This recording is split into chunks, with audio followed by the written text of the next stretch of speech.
Hello friend, Radhe Radhe. कैसे हो आप लोग? आशा करते सब लोग अच्छे होंगे, स्वस्थ होंगे और हर हर महादेव। मैं आज आप लोग को महाशिवरात्रि की सरल पूजा विधि बताने जा रही हूँ, तो आप लोग बने रहिएगा मेरे चैनल पर। तो चलिए मैं आप लोग को थोड़ा महाशिवरात्रि की बता देती हूँ कब है। तो महाशिवरात्रि 2026 में 15 फरवरी को मनाया जाएगा। इस दिन सुबह ब्रह्म मुहूर्त में उठकर स्नान आदि से निवृत्त होकर साफ धुले हुए वस्त्र पहनना है। काले और पीले कपड़े नहीं पहन काले और नीले कपड़े नहीं पहनना है, और आप पीले कपड़े पहन सकते हो, लाल कलर कपड़े पहन सकते हो, वाइट पहन सकते हो। तो आप लोग वाइट बस नीले और काले कपड़े छोड़ के कोई भी कलर के कपड़े पहन लीजिएगा। और उसके बाद हमें संकल्प लेना है व्रत का। मंदिर में जाके संकल्प लेना है। उसके बाद पूरे दिन आप लोग को व्रत रखना है। व्रत में आप अन्न नहीं लीजिएगा, आप दूध ले लीजिएगा, फल ले लीजिएगा, बाकी अन्न नहीं लीजिएगा। और ये इसमें 24 घंटे का व्रत रखा जाता है। कई लोग 12 घंटे का भी रखते हैं, सुबह से शाम तक भी रखते हैं। जैसा आपका सामर्थ्य हो वैसे रख लीजिएगा। तो चलिए मैं आपको बताती हूँ सरल पूजा विधि। तो सबसे पहले हमें जिस स्थान पे पूजा करना है वहाँ पे साफ करना है। गोबर से मतलब लिपने का है तो गोबर से लिप लीजिएगा, या तो फिर आप कपड़े से साफ कर लीजिएगा। उसके बाद चौकी लगा के उसमें भगवान भोलेनाथ जी की मूर्ति है तो आप मूर्ति स्थापित कर सकते हो, या आपके पास यदि शिवलिंग है तो आप शिवलिंग भी रख सकते हो, या आप इसमें विशेष मिट्टी के शिवलिंग बना के पूजा की जाती है।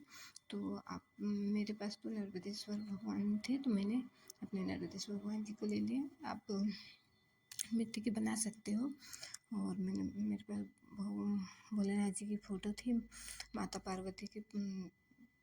पार्वती के साथ, तो मैंने दोनों फ़ोटो रख लिया है। और उसके बाद आपको सबसे इसमें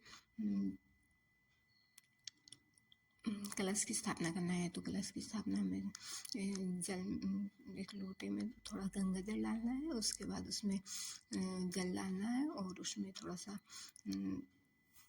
सिक्के डालना है, सुपारी डालना है, और सुपारी और हल्दी की गांठ और थोड़ी सी अक्षत डाल के हमें कलश की स्थापना करना है।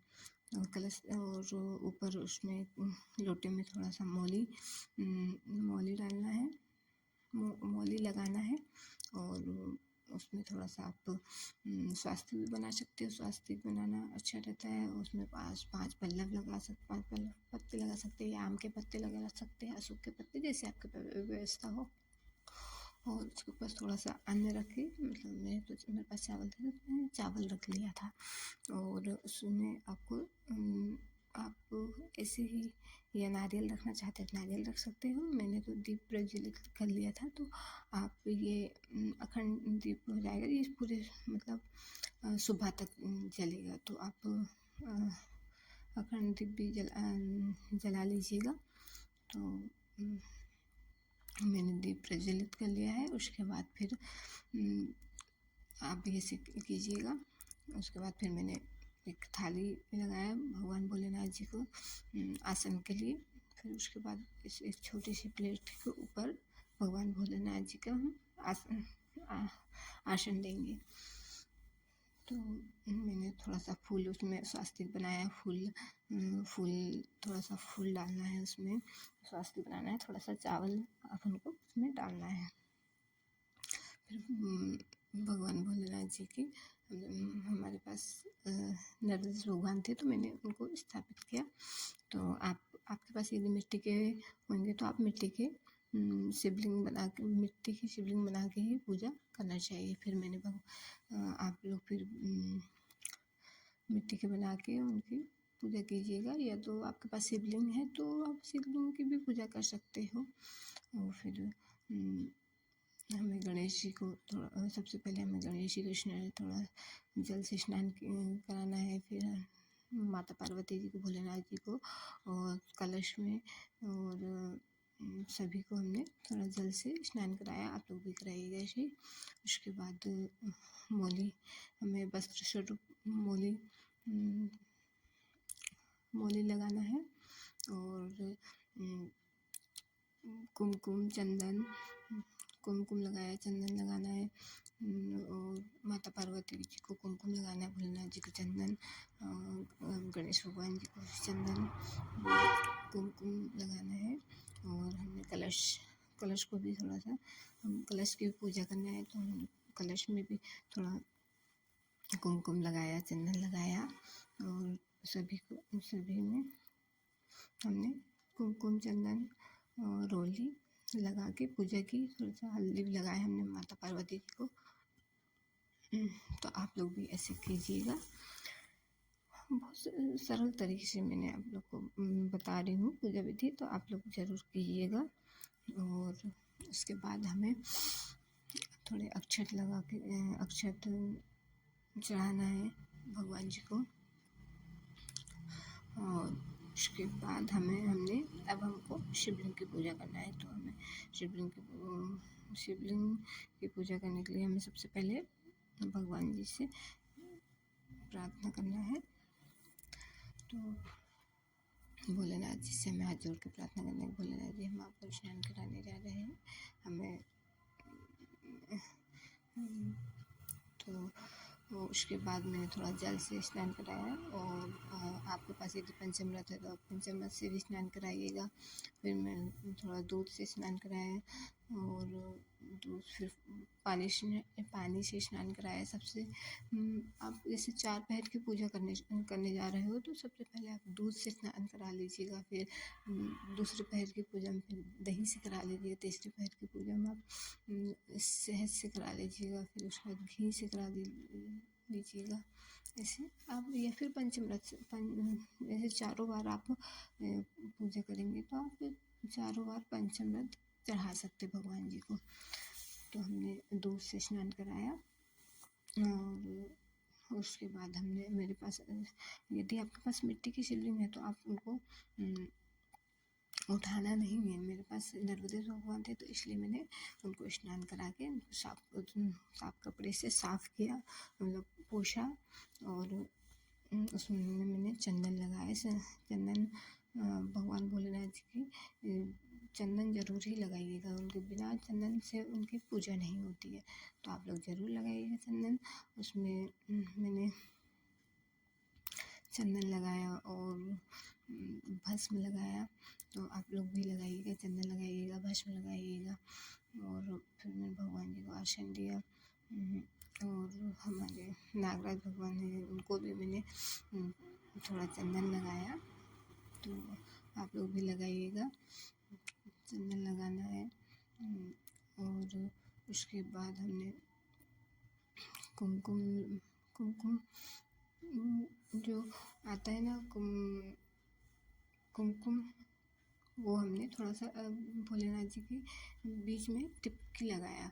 तो आप लोग भी लगाइएगा। कई लोग बोलते हैं कि कुमकुम नहीं लगाते, लेकिन भोलेनाथ जी को हम गीला करके रोली लगा सकते हैं, बीच में टिपकी लगा सकते हैं। और वस्त्र स्वरूप आपके पास यदि कलावा है तो आप कलावा चढ़ाइएगा। तो मेरे पास मौली था, तो मैं मौली चढ़ा दिया। तो आप लोग चढ़ाइएगा। उसके बाद अक्षत चढ़ाइएगा, और गेहूँ चढ़ाइएगा। भगवान भोलेनाथ जी को गेहूँ चढ़ता है। तिल चढ़ाइएगा, तिल भी चढ़ाए, काला तिल ज़रूरी होता है, तो आप काला तिल ज़रूर चढ़ाइएगा। और जौ चढ़ाइएगा, जौ भी भगवान भोलेनाथ जी को चढ़ता है, तो जौ भी चढ़ाया। उसके बाद आप गुलाल चढ़ाइएगा। भोलेनाथ जी को गुलाल भी पसंद है, तो आप गुलाल भी चढ़ाइएगा। और भांग धतूरा ये सब आप चढ़ाइएगा ज़रूर भोलेनाथ जी को। और 5 अन्न आप लोग को ज़रूर चढ़ाना है भगवान भोलेनाथ जी को। दूर्वा चढ़ाना है हमें गणेश भगवान जी को, फिर भोलेनाथ जी को दूर्वा चढ़ाना है।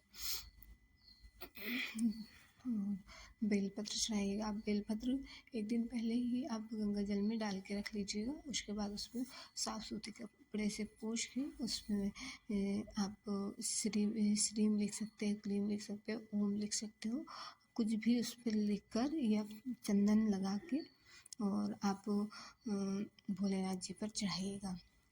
और आप विषम संख्या में चढ़ाइएगा, 3 चढ़ा लीजिएगा, 5 चढ़ा लीजिएगा, जितने आपके पास बेलपत्र उतना आप चढ़ाइएगा। और धतूरा चढ़ाइएगा, फूल चढ़ाइएगा, 3 प्रकार के फूल चढ़ाइएगा। उसमें पीला फूल, सफ़ेद फूल चढ़ाइएगा और लाल फूल आप भोलेनाथ जी को चढ़ाइएगा। मेरे पास चांदी के बेलपत्र थे तो मैंने उनको चांदी के बेलपत्र भी चढ़ा दिया। आप लोग भी यदि आपके पास है तो आप चढ़ाइएगा, अच्छा रहता है।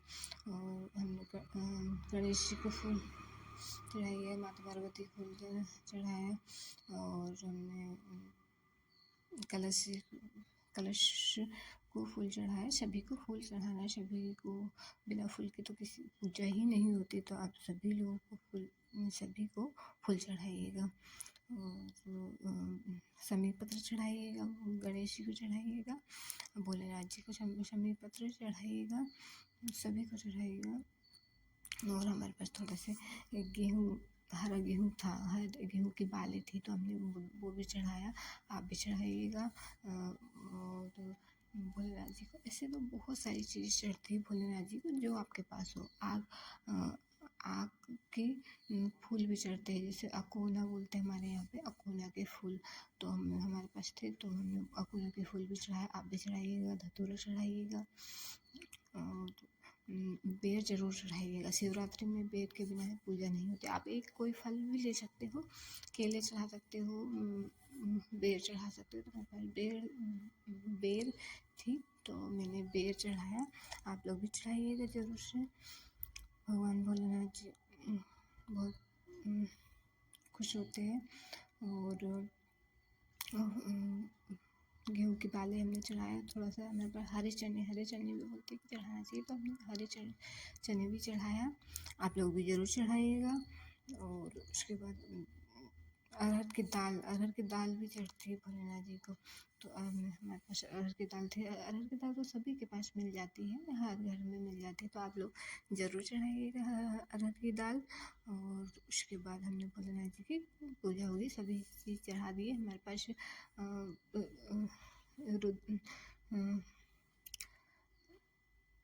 फिर हमने माता पार्वती को चुनरी जरूर चढ़ाइएगा इस दिन।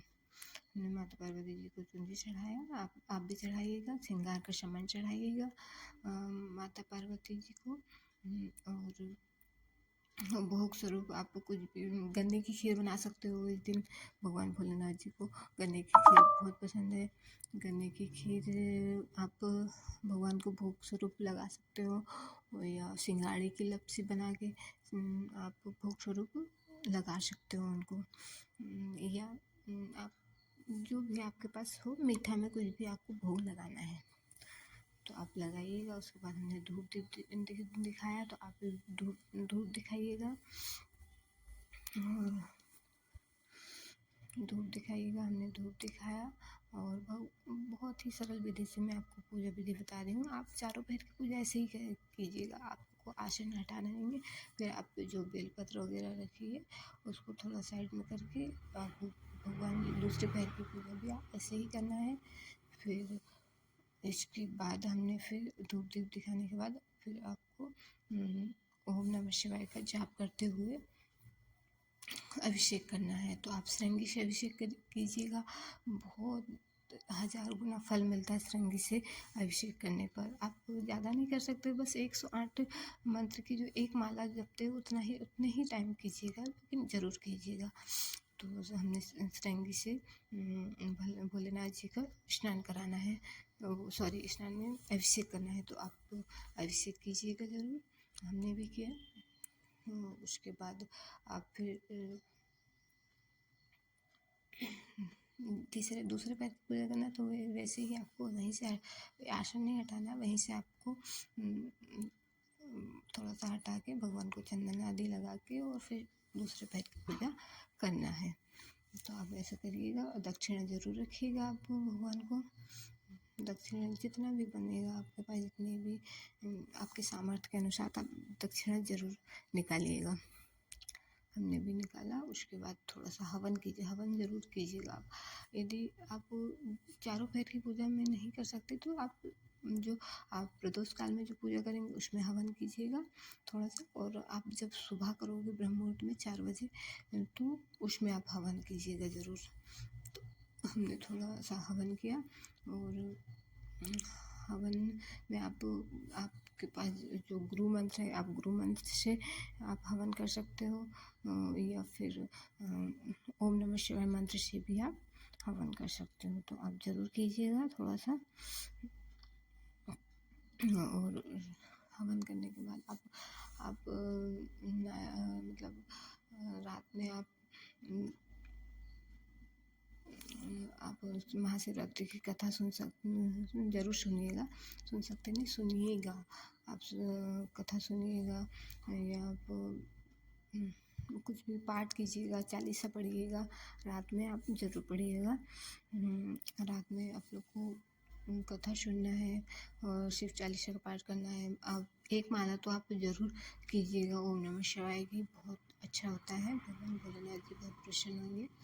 और जो आपसे सिद्ध बन सके भोलेनाथ जी को प्रसन्न करने के लिए आप ज़रूर कीजिएगा।